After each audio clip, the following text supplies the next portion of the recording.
Hello everyone, welcome to Pegasus learning academy. Learn to find your path. जैसा कि आप सभी को पता है, आपकी एसएससी जीडी की क्लासेस जो हैं ये आपके अपने परिवार पेगासस लर्निंग एकेडमी पर प्रारंभ हो चुकी हैं। ये जो क्लासेस हैं ये आप पैट और आपका जो यूपी कांस्टेबल है इसके लिए भी जो है बहुत ज़्यादा ज़रूरी है। तो आपको इन क्लासेस को जो है, ये जो क्लास है इसमें आपको शुरू से अंत तक बने रहना है, जिससे कि आपको किसी भी प्रकार की दिक्कत आपके एग्जाम के समय पर ना हो। तो याद रखिएगा, यहाँ हम आपकी विधिवत क्लासेस कराएंगे, सारी क्लासेस कराएंगे, तो आपको किसी भी प्रकार की कोई दिक्कत लेने की ज़रूरत नहीं है। बस आपको क्लास के साथ रेगुलर जुड़ना है, अंत तक बने रहना है। ठीक है, तो चलिए आज की क्लास को शुरू करते हैं। और आज का जो पहला प्रश्न है ये है आपका ये: निम्नलिखित में से किसको अपनी विजयों के कारण भारत का नेपोलियन कहा जाता है? तो याद रखिएगा, ये भारत का नेपोलियन जो है ये कहा है B.A. स्मिथ ने। किसने? B.A. स्मिथ ने इसकी विजयों से प्रभावित होकर इसे जो है भारत का नेपोलियन कहा है। और ये कौन है? तो याद रखिएगा, ये है समुद्रगुप्त। समुद्रगुप्त को याद रखिएगा लिच्छवी दोहित्र। क्या? लिच्छवी दोहित्र जो है ये भी कहा जाता है, तो ये आपको याद रखना है। साथ में आपको याद रखना है कि जो समुद्रगुप्त है इसने पृथिव्या प्रथम वीर, पृथिव्या प्रथम वीर की उपाधि ली थी, यानी कि पृथ्वी का प्रथम वीर। याद रखिएगा, जो समुद्रगुप्त है इसने दो विजय यात्राएं की हैं। एक है उत्तरापथ जो कि बंगाल से लेके तक्षशिला तक मार्ग था, और दूसरा दक्षिणापथ जो जिसमें दक्षिण भारत का जो मार्ग था। याद रखिएगा, ये आपको याद रखना है। कौन सा? दक्षिणापथ। कौन सा? दक्षिणापथ। तो ये आपको याद रखना है।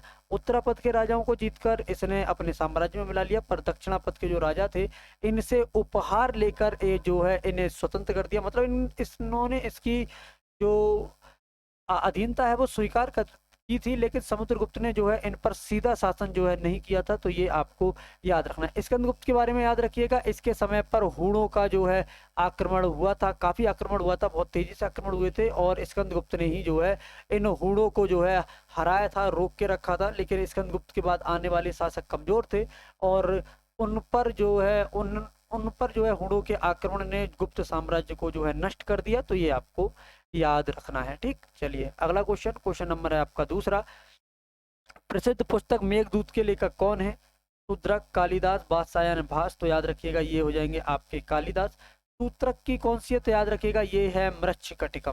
कौन सी? मृच्छकटिकम जो है इसके द्वारा लिखी गई पुस्तक है, तो ये आपको याद रखना है। वात्स्यायन के द्वारा लिखी गई पुस्तक कौन सी है? तो याद रखिएगा ये है कामसूत्र। और भास द्वारा लिखी गई पुस्तक कौन सी है? तो याद रखिएगा स्वप्न वासवदत्ता। क्या है? स्वप्न वासवदत्ता जो है ये इसके द्वारा लिखी गई पुस्तक है, तो ये भी आपको याद रखना है। ठीक है, याद रखिएगा, ये क्वेश्चन आपके लिए महत्वपूर्ण है। प्राचीन भारत के विख्यात चिकित्सक धन्वंतरी ने अपना परामर्श किसके दरबार में दिया? पूछ रहा है।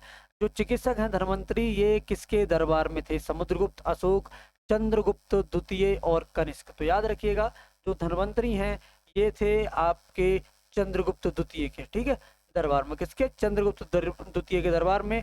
चंद्रगुप्त द्वितीय जो है ये पुत्र था किसका? समुद्रगुप्त का। किसका? समुद्रगुप्त का पुत्र था। तो ये आपको याद रखना है। कनिष्क जिसके समय में चौथी बौद्ध संगति हुई थी, अशोक जिसके समय में तीसरी बौद्ध संगति हुई थी। और तीसरी बौद्ध संगति कहाँ हुई थी? तो याद रखिएगा ये हुई थी पाटलिपुत्र में। इसकी अध्यक्षता किसने की थी? तो याद रखिएगा मोगली पुत्र तिस्स द्वारा जो है इसकी अध्यक्षता की गई है। तो ये भी आपको याद रखना है। ठीक, चलिए अगला क्वेश्चन देखते हैं। क्वेश्चन नंबर आपका 4: संगम काल में रोमन व्यापार का केंद्र बताइए। मदुरै, अरकामेडू, पुम्पुहर और मुसरी। Mention the centre of Roman trade during the Sangam period. आपको बताना है जो रोमन व्यापार है संगम काल में ये कहाँ इसका जो मुख्यालय है? तो याद रखिएगा, मतलब केंद्र जो व्यापार का है ये है अरकामेडू। अरकामेडू कहाँ पड़ता? तो याद रखिएगा, जहाँ से मान लीजिए ये अपना भारत है ना, और ये जो यहाँ पुडुचेरी है ना, जो कोरोमंडल तट के पास, कोरोमंडल तट के पास जो अरिका जो है पांडिचेरी, तो यहीं पर है अरकामेडू, यही है। तो ये आपको याद रखना है। मदुरै के बारे में याद रखिएगा, इसे भारत का एथेंस कहा जाता है। क्या कहा जाता है? भारत का एथेंस कहा जाता है। एथेंस का क्या मतलब है?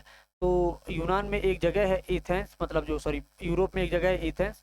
तो एथेंस में एक जो है बड़ी सी बिल्डिंग है, मतलब उस समय बड़ी सी बिल्डिंग थी जहाँ से जो है चौराहा गुजरता था, और इस बिल्डिंग को पूरे राज्य में कहीं से भी देखा जा सकता था। सेम भारत में तमिलनाडु में जो जगह है मदुरै, वहाँ पर था, वहाँ बीच में जो है एक मंदिर था और इस मंदिर को पूरे मदुरै में कहीं से भी देखा जा सकता था। लेकिन अब जो बिल्डिंग्स वगैरह हैं ये बड़ी बड़ी बिल्डिंग्स बन गई हैं, जिस कारण ये संभव नहीं है, पर इसे भारत का एथेंस कहते हैं, तो ये भी आपको याद रखना है। ठीक, चोल वंश भारत के किस भाग में अधिकतर शासन करते थे? पूर्व, पश्चिम, उत्तर और दक्षिण। तो याद रखिएगा चोल जो है ये ये जो है ये शासन करते थे दक्षिण में। कहाँ पर? दक्षिण में। तो ये आपको याद रखना है। जैसे ये अपना भारत है, ठीक है, तो ये जो दक्षिण का हिस्सा है ये वाला, ये जो हिस्सा है इस पर जो है चोलों का शासन रहा है, तो ये आपको याद रखना है। ठीक है, अगला, निम्न में से किस चोल राजा ने लंका को पहले जीता था? आदित्य प्रथम, राजराज प्रथम, Rajendra, Vijayalaya. Which of the following Chola kings conquered Lanka first? सबसे पहले जो है श्रीलंका को जीता था किसने? तो याद रखिएगा, देखिए सबसे पहले तो राजराज प्रथम ने जीता था, लेकिन ये सिर्फ उत्तरी श्रीलंका जीती थी। क्या? उत्तरी श्रीलंका को जो है इसने जीता था।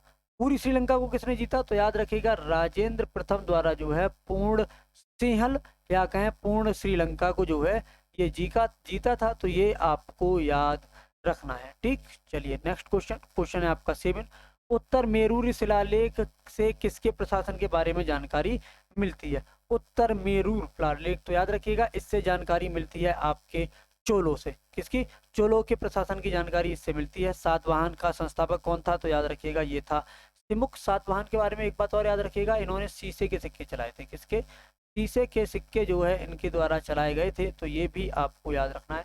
याद रखिएगा ये क्वेश्चन आप पैट में भी यूज कर सकते हैं और यूपी कांस्टेबल में भी जो है ये क्वेश्चंस आप यूज कर सकते हैं। याद रखिएगा ये आपके एसएससी जीडी के लिए बहुत ही ज़्यादा महत्वपूर्ण क्वेश्चंस हैं, तो इन्हें आपको जरूर देखना है। ठीक है, चलिए अगला क्वेश्चन, राष्ट्रकूटों की प्रारंभिक राजधानी निम्नलिखित में से कौन सी थी? सोपारा, एलोरा, बातापी और Ajanta. Which of the following was the initial capital of the Rashtrakuta? Sopara, Ellora, Vatapi और अजंता। तो याद रखिएगा इनकी जो प्रारंभिक कैपिटल थी ये थी आपकी एलोरा। बाद में जो है इनकी जो राजधानी बनी है, जो कैपिटल बनी है, ये बनी है मान्यखेत। तो ये भी आपको याद रखना है।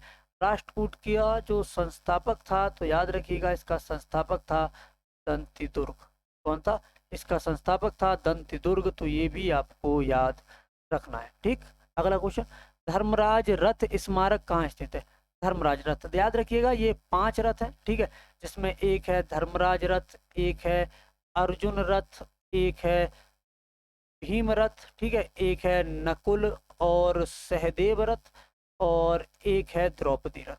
टोटल 5 रथ है। इनमें सबसे छोटा है द्रौपदी रथ। द्रौपदी रथ कैसा है? द्रौपदी रथ सबसे छोटा है, और जो धर्मराज रथ है ये सबसे बड़ा है। क्या है? ये सबसे बड़ा है। तो ये आपका रखना, किसने इन्हें स्थापित करवाया था? तो इन्हें स्थापित करवाया है नरसिंह देव बर्मन।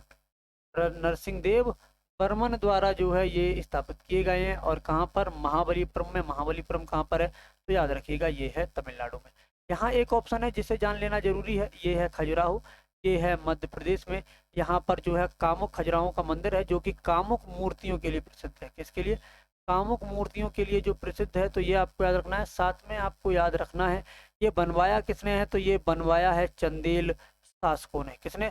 चंदेल शासकों ने जो है इसे बनवाया है। तो ये भी आपको याद रखना है। ठीक, आज का आखिरी प्रश्न। आज मैं मानता हूँ क्लास जल्दी हो गई है, पर इसी जो क्वेश्चन है ये महत्वपूर्ण क्वेश्चन है आपके। लेकिन हाँ, आज मुझे थोड़ा सा काम भी है, इसलिए जो है क्लास हम जल्दी ख़त्म कर रहे हैं, लेकिन कोई दिक्कत वाली बात नहीं है। इसके आगे अभी तो आपका सिर्फ एक ओवरव्यू चल रहा है। बहुत जल्द जो है आपकी डिस्क्रिप्टिव क्लासेस चलेंगी। कैसी? डिस्क्रिप्टिव क्लासेस जो है बहुत जल्द आपकी चलेंगी, जिसमें जो है आप बिल्कुल सब्जेक्ट वाइज जो है ये क्वेश्चंस करने वाले हैं। इसमें तो आपको बिल्कुल भी रत्ती भर भी टेंशन नहीं लेनी है। कल्याणी के चालुक्य, कांची के पल्लव, तमिलनाडु के चोल और बातापी के चालुक्य। पुलकेशिन द्वितीय जो है किसका महान शासक था? ये आपको बताना है। तो याद रखिएगा ये बातापी के चालुक्यों से संबंधित था। पुलकेशिन द्वितीय ने राजा हर्ष को हराया था। राजा हर्ष के बारे में कल हमने बहुत कुछ पढ़ा था, याद रखिएगा। कल की क्लास जरूर देखिएगा, अगर नहीं देखिए तो। ठीक है, ये चौथी क्लास है, तीसरी क्लास की मैं बारे में बात कर रहा हूँ। ठीक, सॉरी, हाँ ठीक, तो ये आपको याद रखना है। और हाँ, एक चीज़ और याद रखिएगा, पुलकेशिन और राजा हर्ष के बीच जो लड़ाई है ये कहाँ हुई है? ये हुई है नर्मदा नदी के तट पर। कहाँ पर? नर्मदा नदी के तट पर। और एक चीज़ और आप सभी को याद रखनी है, वो ये कि जो नर्मदा नदी है ये जो नर्मदा नदी है, इन दोनों के बीच जो लड़ाई नर्मदा नदी पर हुई है, इसके बारे में जानकारी कहाँ से मिलती है? तो याद रखिएगा, ये मिलती है ऐहोल प्रशस्ति से। और ऐहोल प्रशस्ति को लिखा किसने है? तो याद रखिएगा, रवि कीर्ति ने। किसने? रवि कीर्ति द्वारा जो है ये लिखा गया है, जिसमें जो है पुलकेशिन द्वितीय के जीत का उल्लेख मिलता है। इसी में पता चलता है कि जो हर्ष है, इसके दक्षिण गमन को, किसके? हर्ष के दक्षिण गमन को जो है पुलकेशिन द्वितीय ने रोक दिया था। तो ये आपको याद रखना है, ठीक है। और जो बच्चे आज क्लास में नए आए हैं या पहली बार आए हैं, तो आपको याद रखना है कि Pegasus learning academy learn to find your path, इस चैनल को जो है आपको शेयर करना है, इस क्लास को भी आपको शेयर करना है, आपको इसे लाइक भी करना है। एक चीज़ और आप सभी को याद रखनी है, और वो ये है कि आपको इसे लाइक, कमेंट, शेयर और सब्सक्राइब जरूर करना है, साथ में बेल आइकन का बटन दबा लेना है।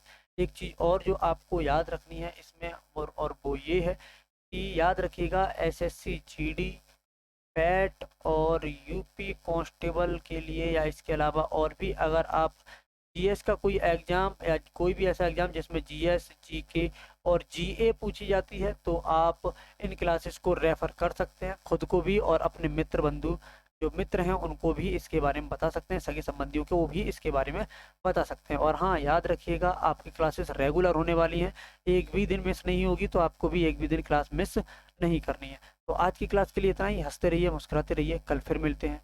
चलिए, धन्यवाद।